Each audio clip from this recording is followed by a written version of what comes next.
A continuación les voy a presentar a Soledad Gruner. ¿Lo dije bien? Gruner. Gruner, ¿viste? Si te pregunté, le pregunto yo en los comerciales, ¿es Gruner o Gruner? Me dice Gruner y digo Gruner. Ella es psicóloga.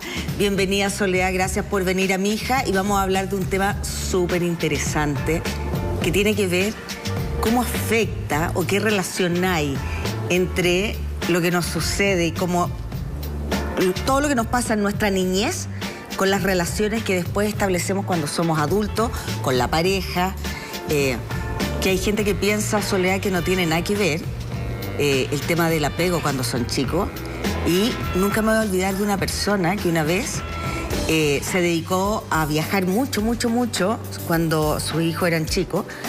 Y dijo, ¿qué tanto? Digo, si después no se acuerdan de nada, no se acuerdan de nada. Uno dijo, trata de leerle un cuento antes de dormir y todo, pero al final no se acuerdan de nada. Así es que me dediqué a viajar.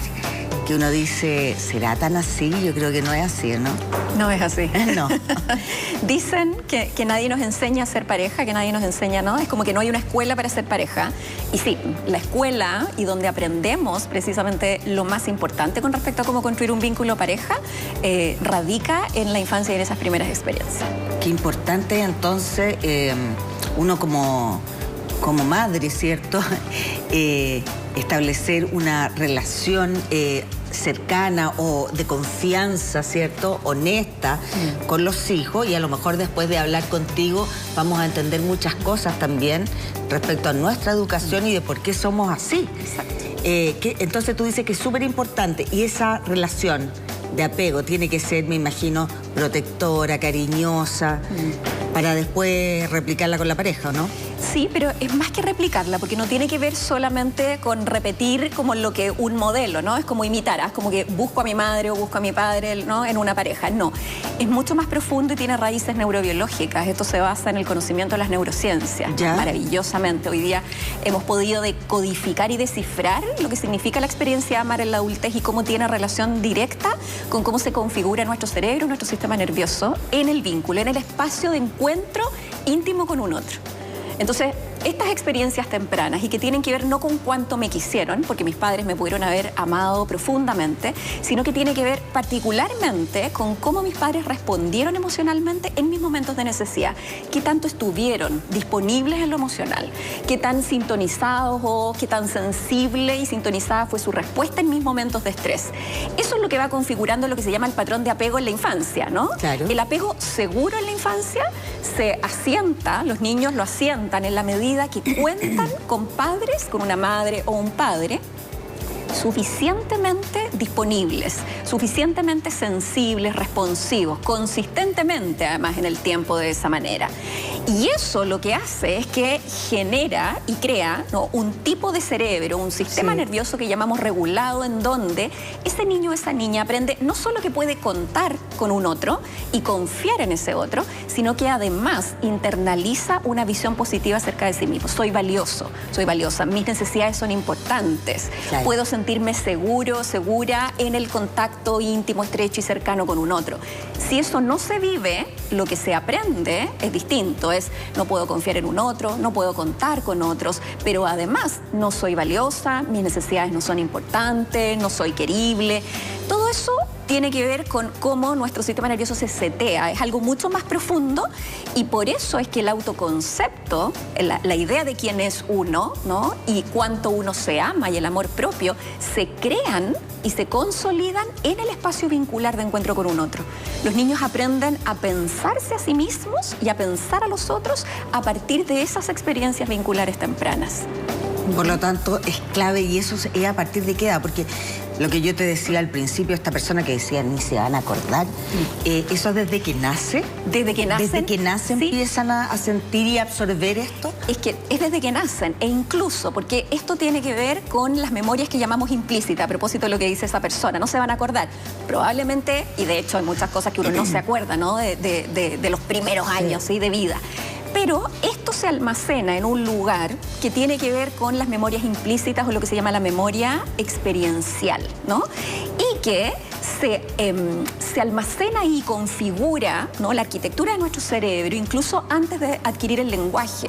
Por lo tanto, a los 10 meses, eso se sabe, a los 10 meses un bebé ya sabe si puede contar con su madre o con su padre y sabe cuán valioso es a los ojos de un otro. Ese saber no es un saber cognitivo, porque no hay lenguaje, no hay abstracción todavía, pero eso lo sabe en el cuerpo, eso su sistema nervioso ya lo sabe, y si no lo aprendió de esa manera, ya desarrolló las estrategias adaptativas para poder sobreasegurarse, porque en el fondo esto tiene que ver con que los niños, cuando nosotros nacemos sumamente indefensos. Claro. Nuestro sistema nervioso nace, o sea, cuando nacemos está tremendamente inmaduro y nos toma 25 años que nuestro sistema nervioso madure. Y para que nuestro sistema nervioso madure y nos podamos desarrollar óptimamente, sabemos hoy día, las neurociencias también nos han enseñado que se necesita de otro sistema nervioso más maduro, más evolucionado, más sabio, ¿no?, que nos ayude a madurar. Si te hubiese escuchado yo hace 22 años, que fue cuando fui madre, hoy habría dicho que terrible dejar a mi hijo que se quedan llorando las guaguas. Y no, sí, mamá. Y habría dicho, no, estoy aquí, hijo, disponible para ti.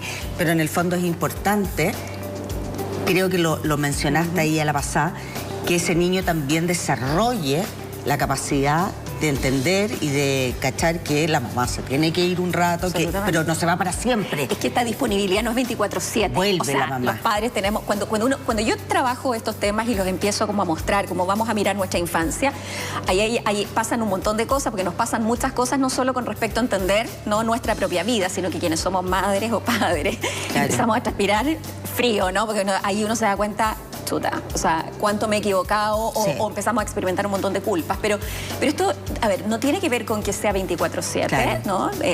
Convengamos que los padres también tienen que hacer su propia vida. Esto tiene que ver con cómo, ¿sí?, precisamente poder gestionar, ayudar a nuestros hijos a gestionar. La ansiedad de separación es que finalmente es esa intranquilidad cuando nuestras figuras de apego se distancian. Es absolutamente natural y es inherente. Somos mamíferos, claro, somos seres vinculares, ¿no? Y eso significa que la ansiedad de separación es una experiencia absolutamente transversal. El tema pasa por cómo logramos gestionar y afianzar la certeza de que ese otro se puede alejar, pero sigue estando disponible y va a volver. Que se aleje no significa que va a desaparecer de mi vida. Eso lo va afianzando, internalizando un niño en la medida que efectivamente ese padre o esa madre, ¿sí?, sigue estando disponible en sus momentos, a pesar de que hay momentos en que se va distanciando. Oye, qué complejo. Eso va a suceder. Estaba pensando, porque yo he conocido casos, ¿cierto?, de mamás, por ejemplo, que han abandonado a sus hijos y se han ido. Sí. Por amor, por locura, por lo que sea. Y esos hijos, claro, cuando son adultos, tienen una relación súper difícil con las mujeres, porque no confían. Obvio. No confían porque ahora... Claro. Entonces, claro, porque su mamá lo abandonó. Pero ¿qué pasa cuando no es abandono, sino que la mamá o el papá se murió? Hay muchas formas finalmente de experimentar. Las heridas que se pueden generar en la infancia, las heridas más usuales, ¿no?, son la herida de abandono, o sea, las heridas de apego que llamamos, ¿no?, la herida de rechazo, la herida de traición, ¿sí? Bueno, el abandono o el rechazo o la traición no tienen que ver con hechos biográficos, ¿sí? O sea, alguien puede estar presente, ¿sí?, y de alguna manera ese niño o esa niña se puede sentir tremendamente abandonado por sus padres también, incluso teniendo padres presentes físicamente, claro, ¿sí? O sea, el abandono finalmente es una sensación que tiene que ver con la no disponibilidad emocional de esas otras personas. Claro, los papás pueden estar en la casa, pero cada uno encerrado en su escritorio, viendo tele y no pescando nada, no hay una relación. Exacto. Va más allá del tema físico. Sí. Pero cuando efectivamente hay una pérdida real, ¿no?, claro, como la muerte, en donde obviamente no hubo la intención de abandonar. Exacto. Cómo eso impacta tiene que ver fundamentalmente con cómo ese niño o esa niña va a construir y elaborar la narrativa a medida que crece. Porque aun cuando un padre o una madre no estén presentes porque han fallecido, ¿no?, uno dice, no, hay un padre o una madre ausente. No, siempre hay una relación con la imagen de esa madre o ese padre que se alimenta de los recuerdos, si es que alcanzaste a vivir en algún momento, a conocer y a interactuar con esa figura, pero también se nutre y se alimenta de lo que escuchas, de lo que conoces a través de los relatos de otros, ¿no? A través de la fantasía también, ¿sí? Cómo uno va construyendo una narrativa y un relato con respecto a su historia incide infinitamente más que realmente cómo sucedieron los hechos biográficos. O sea, ahí es clave la actitud del otro, del que queda vivo. Exacto, claro. Exactamente. Cómo de alguna manera se sigue construyendo y nutriendo ese lazo afectivo, porque la persona no está físicamente, pero sin duda puede permanecer presente en lo emocional, simbólicamente, ¿te fijas? Y eso hace que esa herida finalmente no sea una herida tan profunda desde ese punto de vista. Ahora, si es tan importante, como tú dices, que no me cabe duda, estoy absolutamente de acuerdo, los primeros años, o sea, estar ahí disponible emocionalmente, ¿qué es lo más común que tú ves en tu consulta? Porque ella es especialista en estos temas, de cuál es la carencia mayor que tienen las personas. Adultos, porque además yo veo adultos, o sea, yo veo estos adultos que tuvieron, exactamente, yo veo las consecuencias de estas historias tempranas. ¿Cuáles son los orígenes de estas consecuencias de gente fundamentalmente compleja? Sí. Esto que te decía, que es como esta manera de pensarme a mí y esta manera de pensar a los otros, ¿no? Es algo que se traduce, como te digo, en este saber, ¿no? Este saber experiencial, esta memoria implícita, que lo que hace es que configura un lente desde el cual yo camino la vida, para mirarme y mirar a los otros. Eso puedo, si he tenido heridas o fracturas tempranas, puedo sortearlo más o menos a lo largo de la vida, ¿sí? Pero hay un escenario en donde eso vuelve a aparecer, pero de manera absolutamente inevitable, y en donde me vuelvo a enfrentar a esas heridas si es que no las he sanado, no las he trabajado, ¿sí? Y es el vínculo pareja. Mira. Ahí es donde se me aparece mi historia vincular temprana, mis heridas, mis fracturas y todos los temas que no tengo resueltos. ¿Por qué? Porque lo que se sabe es que el escenario, ¿no?, vincular, o sea, el vínculo de pareja es una recreación del escenario vincular temprano con nuestros cuidadores. ¿En qué sentido? En el sentido de que este lente desde el cual yo aprendo a mirarme y a mirar a los otros se traduce en una forma de estar en un vínculo que, ojo, no es en cualquier relación adulta. Los vínculos de apego no son cualquier relación, ¿no? Yeah. Las relaciones son relaciones en donde a veces puede haber afecto, pero no necesariamente hay una mayor exposición e intimidad. Los vínculos son esas personas en la vida con quienes esperamos contar emocionalmente, que es el vínculo de pareja, esencialmente, claro, ¿no? Uno se vincula en pareja, uno puede relacionarse en pareja y no querer esperar nada del otro, y está bien, o sea, relaciones descomprometidas o qué sé yo, y eso es súper legítimo, pero cuando yo sí espero contar emocionalmente con el otro, ¿no?, y me vinculo para eso, lo que sucede ahí, entonces, es que automáticamente me pongo este lente aprendido, que es este lente con el cual aprendí cómo era estar junto a un otro en ese espacio de intimidad, sí, que es este espacio, ¿no?, con mis cuidadores tempranos. Y cuando me pongo ese lente, lo que sucede es que empiezo a ver las cosas no en función de cómo suceden hoy en mi vínculo de pareja con el otro, sino en función de cómo aprendí a verlas para protegerme, porque de alguna manera es una manera en que nuestro sistema nervioso nos protege. Eso quiere decir, y eso es muy brutal dimensionarlo, que el 90% de las situaciones de conflicto que enfrentamos en pareja, en la adultez, el 90% de las situaciones tienen que ver con percepciones, pensamientos o emociones asociadas a mi historia y a este lente, y no a lo que realmente está sucediendo ahí, aquí y ahora con el otro. Mira. Es brutal, porque uno trae toda esa historia, ese lente. Estaba pensando, perdón que te interrumpa, qué fuerte debe ser para todos aquellos niños que viven o vivieron con violencia presente en la casa, y ver que sus cuidadores, o sea, la gente más cercana a ti que se supone que te tiene que cuidar y todo, te pegaba, por ejemplo. Sí. Que fue algo que vivimos, no lo digo yo por mí porque a mí no me pegaban cuando chica, pero sí aparte de mi generación, tengo 50, sí, a la mayoría le pegaban. Sí, claro. Qué fuerte. Pero, sí, y eso es más evidente. Pero lo que es necesario de mirar es que esas son heridas sumamente evidentes, ¿no? Maltrato, sí, o abandono, negligencia como grave. Pero lo importante de asimilar es que todos tenemos heridas de apego, porque nuestros padres, ¿sí?, aún queriéndonos mucho, muchas veces probablemente estuvieron agobiados por sus propios estresores y no pudieron estar de la manera en que yo necesité. O pude haber tenido una madre o un padre sobreprotectores, que también generan heridas de apego, porque la sobreprotección, que puede ser exceso de amor, también significa no ver al otro en sus necesidades, significa proyectar mis propias necesidades en el otro. Y finalmente el no ver al otro, no respetar sus necesidades, sus espacios, sintonizar con el otro, también genera heridas que se traducen en la adultez. Entonces es como que, lo digo porque uno no debería decir, bueno, no me maltrataron, no sufrí, grandes traumas en mi infancia, por lo tanto, no, estoy como indemne o a salvo de esto. No, es que esto tiene que ver con todo. Por ejemplo, si no tuve una madre o un padre consistentemente disponible, ¿sí?, en donde de alguna manera no aprendí a confiar en la disponibilidad de un otro, ¿sí? Lo que internalizo es la idea de no poder contar con el otro, y eso significa que cuando llego a un vínculo pareja, mi lente, este lente que te digo que uno se pone automáticamente, mi sistema nervioso me lo pone para cuidarme y decirme, ok, vamos a protegernos acá porque tú ya conoces lo que es estar en un vínculo, va a anticipar siempre que el otro se va a ir, que me va a dejar de querer, que en algún minuto va a encontrar a alguien mejor. Entonces, cada cosa que sucede en ese vínculo, ¿sí?, que aunque no tenga que ver necesariamente con desamor o desinterés del otro, rápidamente este lente lo va a interpretar de esa manera y voy a reaccionar de esa forma. Se me viene a la cabeza, ¿sabes qué ejemplo?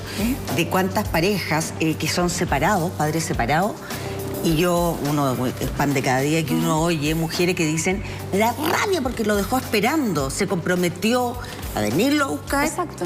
Y no llegó, y entonces tuve que inventar otra cosa para bajar un poco, ¿cierto?, el nivel de dolor de este abandono que sufren a veces los hijos, que los dejan esperando. Ese tipo de cosas, mira, son súper importantes para las relaciones que va a establecer después ese niño con su pareja. Por lo tanto, lo que me queda, bueno, uno es clave, desde que nace la guagua, ¿cierto?, el hijo, de estar atento y disponible para todas sus necesidades emocionales, por él y por las relaciones que va a establecer cuando sea mayor. Y lo otro, que cuando uno se pelea de repente con la pareja, entonces sería bueno empezar a buscar también y a entender al otro. Totalmente. Entender la historia de la otra persona, cómo fue su niñez. Es que eso es fundamental, porque ese es el gran tema en pareja. En pareja, bueno, cuando llegamos y este lente se traduce en lo que llamamos un patrón de apego, ¿no? Ansioso, evitativo, seguro, desorganizado. Y cuando logramos en pareja, ¿no?, entender, ¿sí?, de dónde provienen las reacciones del otro, yo puedo ir a mirar su niño o su niña herida. Y cuando puedo hacer eso, puedo hacer algo tremendamente importante, que es no personalizar. Porque si el otro se repliega, si el otro se distancia, que es como clásico en el apego evitativo, cuando alguien aprendió a no esperar, ¿no?, lo que hace es que en momentos críticos o de estrés en pareja tiende a irse lo que llaman a su cueva interna. Se distancia, ¿no?, necesita tomar distancia. Si la otra persona tiene un apego más ansioso, ¿no?, que vivió esta herida de abandono, va a tender a ponerse muy intranquila porque va a sentir que al otro no le importa, que el otro que no la quiere o que no lo quiere. Entonces se empieza a generar esta dinámica clásica, ¿no?, de persecución-huida en pareja, que es la clásica dinámica ansiosa, evitativa, es como la que uno siempre ve. Y lo que sucede es que esas reacciones automáticas, ¿sí?, tienen que ver con que yo personalizo lo que el otro hace. El otro me está rechazando cuando se repliega o necesita tomar distancia para regular su sistema nervioso. No, el otro está intentando lidiar con la activación que se le produce, ¿no?, cuando si tuvo una madre muy crítica o muy exigente, muy intrusiva, y habitualmente el apego ansioso en la adultez se traduce en persecución, insistencia, y vamos y conversemos ahora y resolvámonos, pero ¿por qué? Y no sé, ¿sí? Entonces el otro se siente juzgado, se siente insuficiente. Bueno, todo eso se replica. Entonces cuando yo logro ver, comprender, ¿no?, de dónde provienen esas reacciones y entender ese 90% que tiene que ver, ¿no?, con las heridas de cada cual, podemos no personalizar. Y en ese momento sí podemos conectar, porque lo que sucede es que cuando surgen, se despliegan de alguna manera estas reacciones defensivas, nuestro sistema nervioso se pone en modo supervivencia, que llamamos. Naturalmente. Y cuando eso pasa, no tenemos ninguna posibilidad de conectar uno con el otro, ¿no? Se corta el puente de conexión. Y eso es lo que genera dificultades en las parejas, porque Lo que vemos habitualmente cuando una pareja llega a consultar, ¿no? Es que te dicen cuáles son los motivos de conflicto. Mira, es que no tenemos problemas porque no nos ponemos de acuerdo en la crianza de los hijos, tenemos problemas sexuales, que no estamos de acuerdo en esto, tenemos problemas, no sé, con respecto a los espacios personales, con respecto a la relación con las familias de origen, con respecto a, no sé, el dinero, etcétera. Esos son motivos, son gatillantes. Lo que siempre uno ve en lo profundo es que lo que está en juego cuando discutimos no es si el otro, si estamos coparentando, si no, cuánto espacio se da o no, es cuán importante soy para ti, cuánto esto que sucede y que nos enfrenta, nos desencuentra, cuánto realmente está moviendo ahí o pasando a llevar heridas que tienen que ver con cuán importante, priorizada, valiosa o querible yo me siento en esta relación, ¿sí? Y esos son temas vinculares que tienen que ver con la historia.